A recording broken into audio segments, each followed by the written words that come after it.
हे अर्जुन, जो भोग विलास का भक्त होता है वो परमात्मा का भक्त कैसे हो सकता है?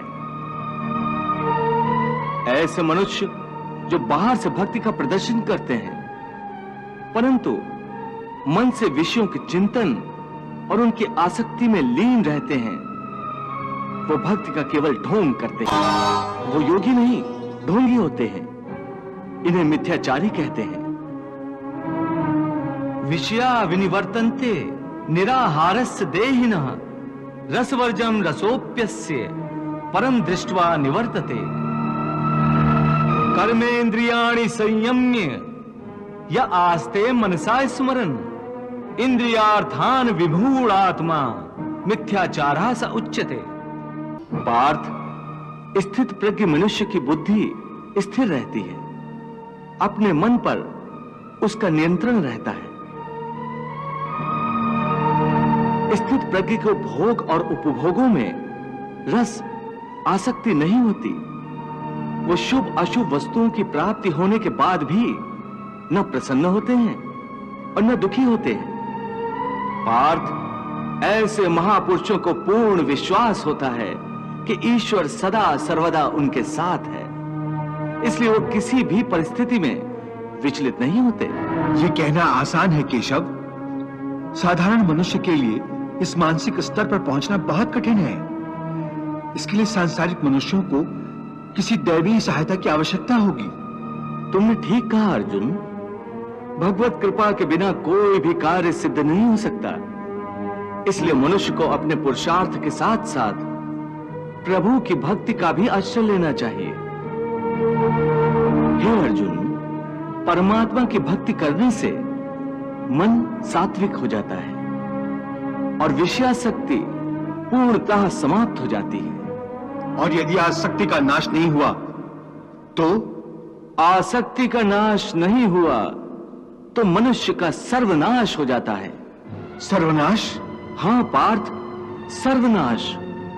हे अर्जुन, आसक्ति के मारे हर मनुष्य किसी भी विषय के आकर्षण और मोह में फंसकर सोते जागते निरंतर उसी का चिंतन करते रहते हैं। जैसे कोई मनुष्य किसी सुंदर स्त्री के प्रेम में पड़ जाता है, जो जागते हुए उसी की कल्पना और सोते में उसी के सपने देखता है। इस प्रकार निरंतर चिंतन से आसक्ति की नींव पर काम की भावना उभरने लगती है। काम या वासना में थोड़ी भी रुकावट आने से क्रोध का आगमन हो जाता है। जहां क्रोध है वहां सम्मोह अथवा अविचार अथवा अविवेक भी है। जिस प्रकार प्रचंड वायु के झोंके से दीपक की ज्योति बुझ जाती है, उसी प्रकार काम जनित अविवेक की आंधी से मनुष्य की स्मृति नष्ट हो जाती है। और जब स्मृति भ्रंश हो जाता है तब बुद्धि नाश में कितना समय लगता है पार्थ? चैतन्य का नाश होने पर जो दशा शरीर की होती है, ठीक वही दशा बुद्धि का नाश होने पर मनुष्य की हो जाती है। बुद्धि नाश के कारण मनुष्य का भी सर्वनाश होता है।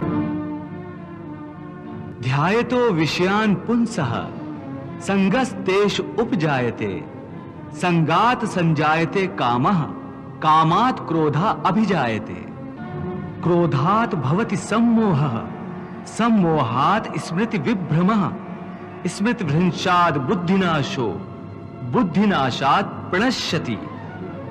इसका अर्थ केशव, आसक्ति सर्वनाश का मूल है? हाँ अर्जुन, इसलिए तुम्हें निरासक्त होने को कह रहा हूं, स्थित प्रज्ञ होने को कह रहा हूं, क्योंकि स्थित प्रज्ञ की स्थिति निष्काम कर्मयोग की चरमावस्था है। हे केशव, कृपया स्थित प्रज्ञ का कोई स्पष्ट उदाहरण देकर समझाओ। हे अर्जुन, विशाल और अथाह सागर का स्वभाव स्थित प्रज्ञ मनुष्य की भांति ही होता है। हे पार्थ, नदी में यदि अधिक पानी आ जाए तो उस नदी में बाढ़ आ जाती है। उसकी तूफानी लहरें किनारों को तोड़कर चारों ओर तबाही मचा देती है। यह हाल एक क्षुद्र मन वाले व्यक्ति का होता है।